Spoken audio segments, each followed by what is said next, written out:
இருக்கிறார். ஒன்றுமில்லாமல் இருந்தோம், ஒரு மணலை போல் இருந்தோம். இன்றைக்கு நம்மை ஆண்டவர் கட்டி இருக்கிறார். சீமான் என்ற வார்த்தைக்கு ஷிஃப்டிங் சார், ஒரு மணல், ஆற்று மணல். அந்த ஆற்று மணலை தேவன் பாறையாக்கினார். God wants to build you. உங்களை கட்டுகிறார். இந்த நிலைக்கு உங்களை உருவாக்கி இருக்கிறாரே, for his glory, for his righteousness, அவருடைய மகிமைக்காக, அவருடைய நீதிக்காக.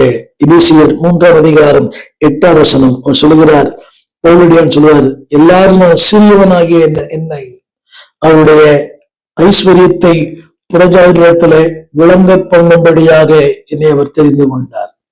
அன்புடைய பிள்ளையை சரி யோசிக்க அன்பாக இருக்கிறேன். இன்னைக்கு இருக்கிற இந்த உயர்வு, இன்றைக்கு இருக்கிற வாகனங்கள், இன்றைக்கு இருக்கிற மேன்மை, இன்றைக்கு இருக்க எல்லாமே அவர் எனக்கு இலவசமாய் பிச்சையாய் கொடுத்தது. For his glory. சகல வசித்தோம், அவர் மகிமைக்காக, அவர் மேன்மைக்காக, அவருடைய புகழ்ச்சிக்காக, அவருடைய ஐஸ்வர்யத்தை புறஜாதிகளிடத்திலே விளங்க பண்ணும்படியாக உங்களை கொண்டுதான். God wants to reveal his glory through men. உங்கள் மூலமாய், not methods. அவருக்கு மெத்தட் முக்கியம் இல்லை, மென் தான் முக்கியம்.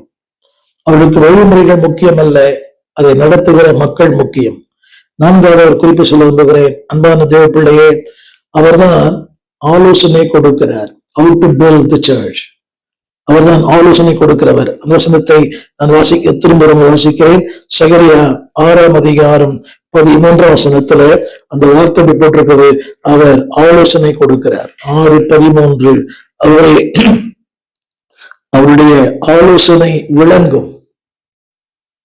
Is a counselor. ஒரு ஆலோசனை விளங்கும்.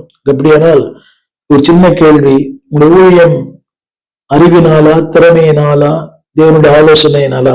4 காரியம் சொல்லுகிறேன். இஸ் த பில்டர்,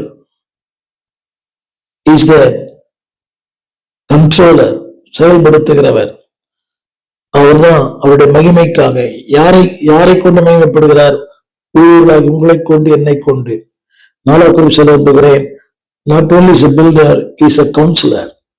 அவருடைய ஆலோசனை விளங்கும். இதைத்தான் எபேசியர் 2:14 வாசிக்கிறோம்.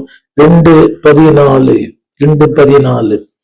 வேதம் சொல்கிறது, எப்படியெனில் அவரே நம்முடைய சமாதான காரணராகி, இது சொல்லப்பட்ட வார்த்தை. அங்கே சமாதான கவுன்சிலர், இங்கே சமாதான காரணராகி.